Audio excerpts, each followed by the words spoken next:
स्वामी जगाची माऊली, स्वामी कृपेची साहुली, ऐसी निरंतर माया मी कुठे न पाहिली. श्री स्वामी समर्थ.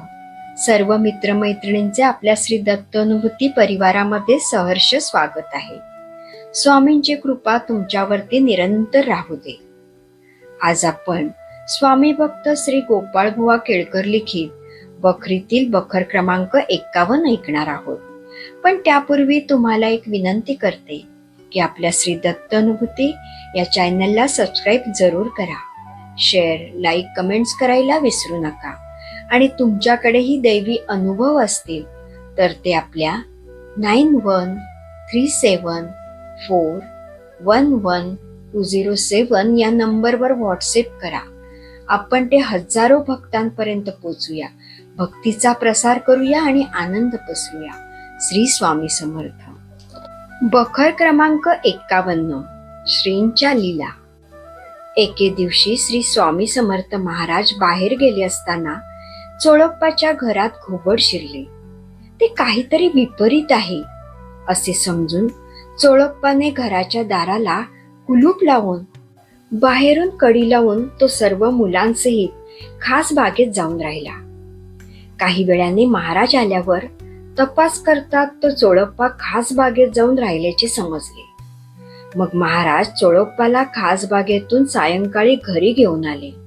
घुबड शिरले म्हणून कोणी घर सोडतं का?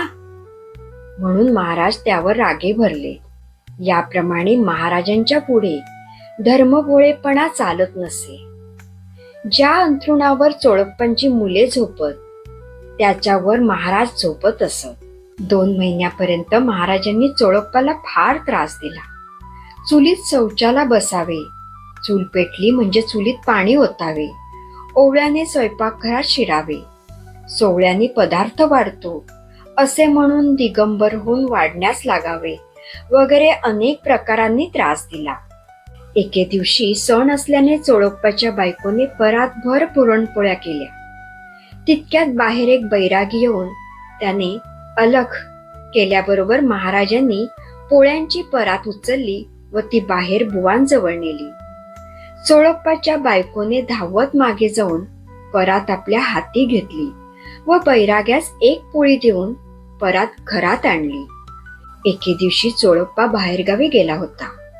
सकाळच्या प्रहरी महाराजांनी चोळप्पाच्या बायकोला आणि मुलांना घराबाहेर हाकलून लावले व स्वतः एक मोठी काठी घेऊन उंबरठ्यात बसले. ते कुणालाही घरात येऊ देईनात. 2 प्रहर होऊन गेले.